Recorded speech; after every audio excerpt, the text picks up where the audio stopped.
रामचरण नाम का एक गरीब मजदूर रहता था। कुछ साल पहले तक वो गांव के एक साहूकार के घर नौकर था, मगर अब वो साहूकार शहर में जाकर रहने लगा था और इसी कारण रामचरण मजदूरी करने पर विवश हो गया था। अरे ओ रामचरण, तू रहता झोपड़ी में है और बात साहूकारों वाली करता है। तुम भी लल्लू हो भाई। अरे मैं धन से गरीब हूँ, मन से थोड़ी ना हूँ। मन से तो मैं सेठों का भी सेठ हूँ, समझे? ये सुनकर अमन हंसने लगता है और कहता है, तू पगला गया है।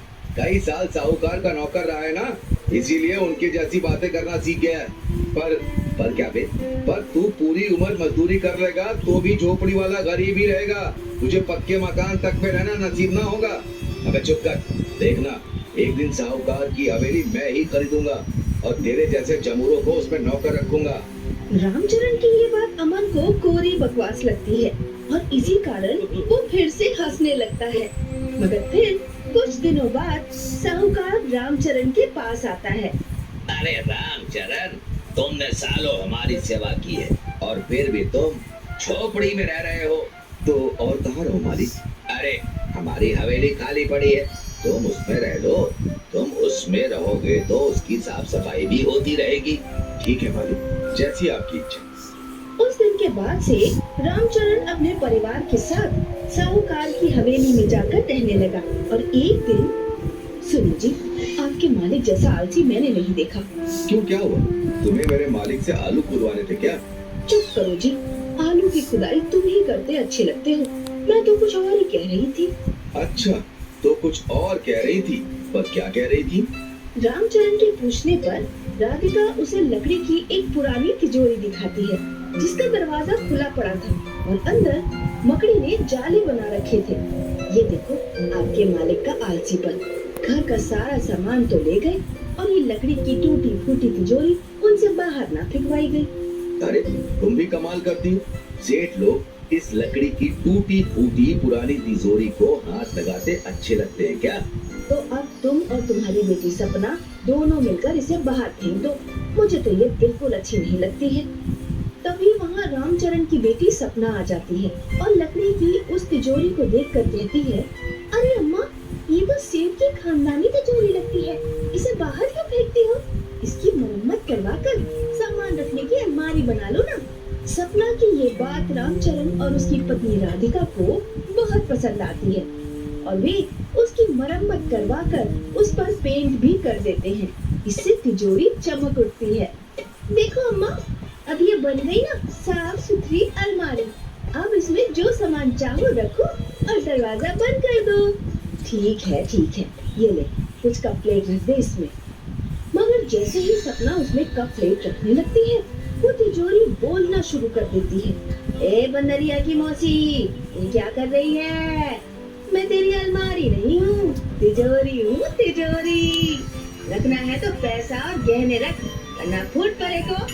पर सामान रख देंगे तो क्या हो जाएगा? अबे तेरा दिमाग है या सड़ेला आम? उतना भी नहीं समझता। इससे तिजोरी का इंसल्ट हो जाएगा। ये इंसल्ट क्या होता है जी? बेइज्जती होती है अम्मा। फिर तो हम इसका बिल्कुल भी इंसल्ट नहीं करेंगे बेटी। मैं इसमें अपने सारे गहने और रुपए रख देती हूँ, फिर तो खुश रहेगी ना तू? जी, बल्ले बल्ले हो जाऊंगी।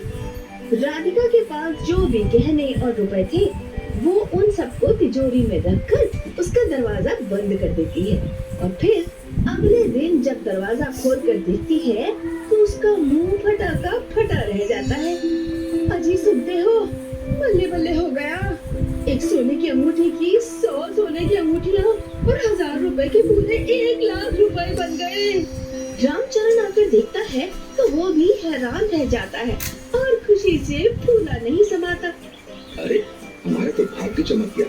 ये तिजोरी नहीं, खजाना है, खजाना। अब तो मैं रामचरण सेठ बन जाऊंगा और तू सेठानी, समझी सेठानी? इस तरह अब रामचरण रुपए और सोने को बार बार तिजोरी में रखकर उन्हें 100 गुना बढ़ाता जाता और फिर वो सचमुच गांव का सबसे धनी सेठ बन जाता है। अरे सुनती हो, अब तो हमारे पास बहुत सारा धन आ गया है। मैं सोचता हूँ कि क्यों ना इस हवेली को साहूकार से खरीद लूं। बिल्कुल खरीद लो जी। अब तो आप सेठों के सेठ बन गए हैं। अब भी साहूकारी नहीं दिखाओगे तो क्या ऊपर जाकर दिखाओगे? सुन, ऊपर जाने की बात सेठ से कभी मत करना। पत्नी से इजाजत मिलते ही रामचरण हवेली को खरीदने के लिए शहर में साहूकार के पास पहुंच जाता है। क्या तुम मेरी हवेली खरीदना चाहते हो? औकात क्या है तुम्हारी? अजी, अब मुझे अपना नौकर समझने की भूल मत करना साहूकार जी। आप तो हवेली की बात करते हैं, मैं आपके सारे खेत तक खरीदने की औकात रखता हूँ। रामचरण की ये बात सुनकर साहूकार हैरान रह जाता है और कहता है, क्या नोट छापने की फैक्ट्री लगा ली है तूने? ऐसा ही समझ लो, बेचो तो बोलो, पूरा 1 गठरी नोट दूंगा। तो ठीक है, तू मुझे गठरी बांध कर नोट दे। आज से ये हवेली और मेरे खेत सब तेरे हुए।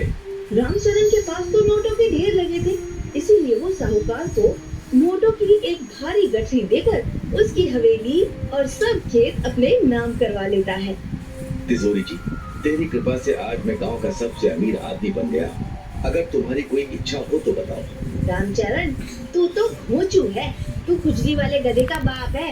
अबे दिमाग के फटीचर, तू इतना भी नहीं जानता कि देने वाला लेने वाले से कुछ नहीं लेता। मूर्ख, तू मुझसे जितना ले ले, पर घमंड मत करना और गरीबों की खूब मदद करना। ये तो मैं करूँगा। ये ना करेगा तो फिर से तुझे मजदूरी पर ला दूंगी, भूतनी के। समझा? समझ तो गया, पर एक बात पूछूं? ये सुनकर रामचरण चुप हो जाता है।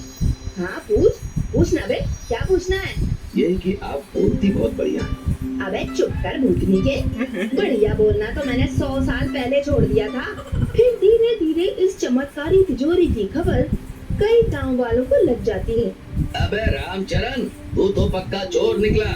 हमारी खानदानी तिजोरी को अपने पास रखा और उसकी करामात से अमीर बन बैठा।